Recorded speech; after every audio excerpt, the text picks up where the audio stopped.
Maybe it's about responsibility. A promise. A promise can carry heavy responsibilities without being physically heavy. Here's the tale of Abiola and the mystery of the chief's missing necklace. Once upon a time, in the lively village of Awo, Chief Olam was known for his wisdom and kindness. He owned a priceless necklace, a symbol of his leadership and the unity of his people. One morning, to the chief's shock, the necklace was nowhere to be found. The chief was deeply distressed, and his advisor Kola suspected someone might have stolen it. News of the missing necklace spread quickly, and suspicion soon fell on three villagers: Kiki, an envious trader; Adi, a cunning fisherman; and young Abiola, a boy known for his intelligence and honesty. The villagers gathered around, and the chief, trying to calm the crowd, decided that only the one who could solve 3 challenging puzzles would be deemed innocent and worthy of the necklace's secret. Abiola, are you sure you didn't see anyone around my hut last night? I would never steal from you, Chief, but if you allow me, I'll prove my innocence. Rumors spread quickly, especially from Kiki, who insisted that Abiola was guilty. Some villagers believed her, while others sided with Abiola. The chief decided that anyone who solved all 3 puzzles would prove their truthfulness.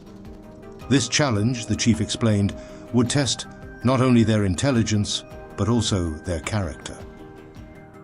Chief, this boy is too clever for his own good. He probably took the necklace just to show he could. If Abiola is innocent, he will solve the puzzles. If not, he will be exposed. The chief's advisor, Kola, then announced the first puzzle. Find the stone that weighs nothing, yet carries 1,000 burdens. Abiola felt nervous, but was determined to clear his name. Only those with clarity in their minds and hearts can find the answer, he added. Abiola thought hard. He wandered the village, pondering the riddle's meaning. He visited the riverbed, the elders' meeting grounds, and the chief's courtyard.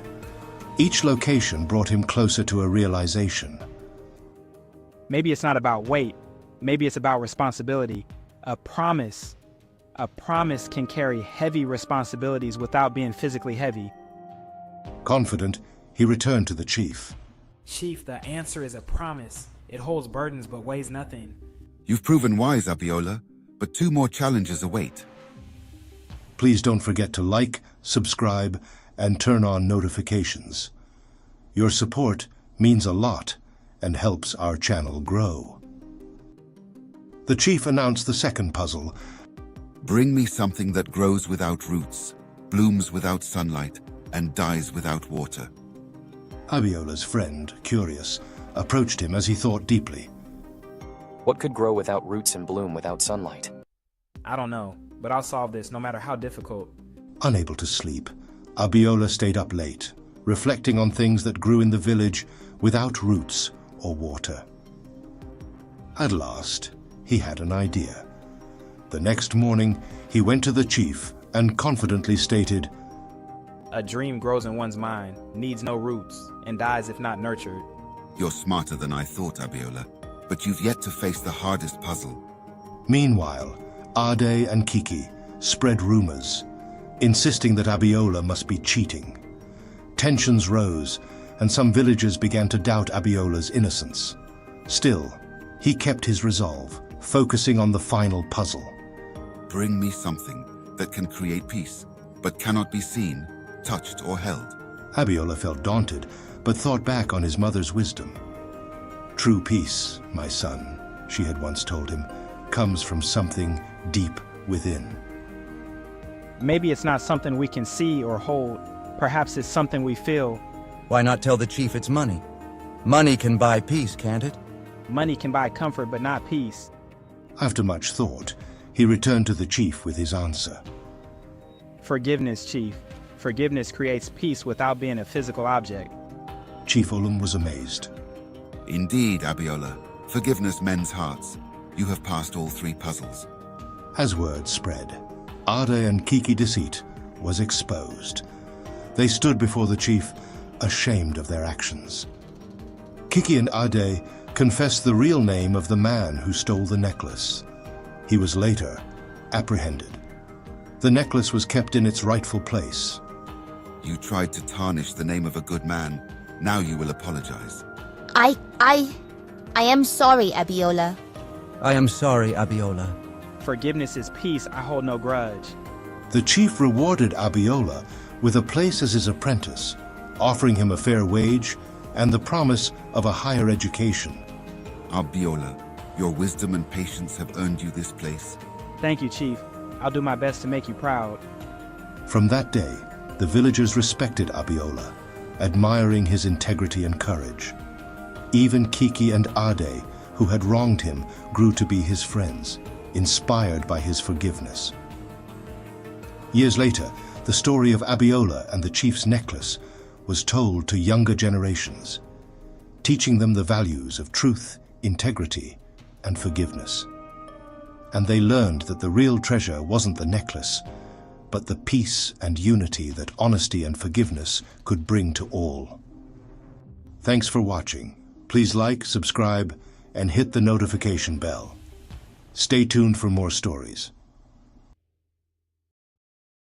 Under the flickering fluorescent lights of a busy market somewhere in Nigeria, Ife wiped sweat from her brow. Her small kiosk was neatly arranged with colorful fabrics, but sales had been slow for weeks. Rent was due, and her younger brother's school fees loomed like dark clouds. Ife was known for her honesty. Customers trusted her to measure fabric without cutting corners, but times were hard. Her friend Yoma ran a bigger store and often teased her, saying, "You're too honest, Ife. You'll never make it like this. Add a little extra to the price and tell them it's imported." One evening, as Ife closed shop, Yoma approached her with an opportunity. "There's a supplier," she whispered. "Fake designer labels, cheap materials, but they sell like gold. Join me and we'll split the profits." Ife's heart raced. The money could solve her problems, but it didn't sit right with her values. She told Yoma she needed time to think. At home, her brother Odina showed her his report card. Straight A's again. "I want to be an engineer, sis. I'll make you proud." Ife's chest tightened. How could she let him down? The next day, Ife walked into Yoma's store and saw the shelves lined with fake labels. Customers swarmed, unaware they were being duped. Ife stepped back and clenched her fists. She couldn't do it. She advised Yoma against her dishonest business practices. She cautioned Yoma about the risks and consequences of her deceitful business practices, explaining how such actions could harm her reputation and lead to legal trouble in the long run. Ife decided to continue running her business as she always had. She visited her supplier to negotiate for better quality fabrics. After that, she started marketing her products online, emphasizing authenticity and fair pricing. Although orders came in slowly at first, her reputation began to grow.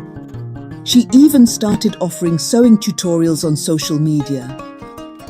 Months later, Yoma's shop was closed during a raid by consumer protection officials. While Ife's business thrived, people respected her honesty.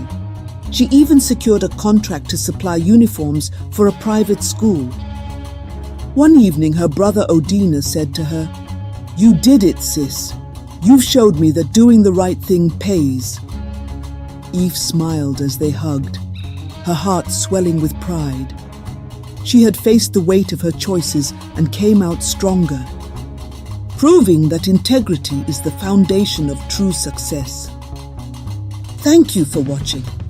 Please like, comment, subscribe, and hit the notification bell for more stories.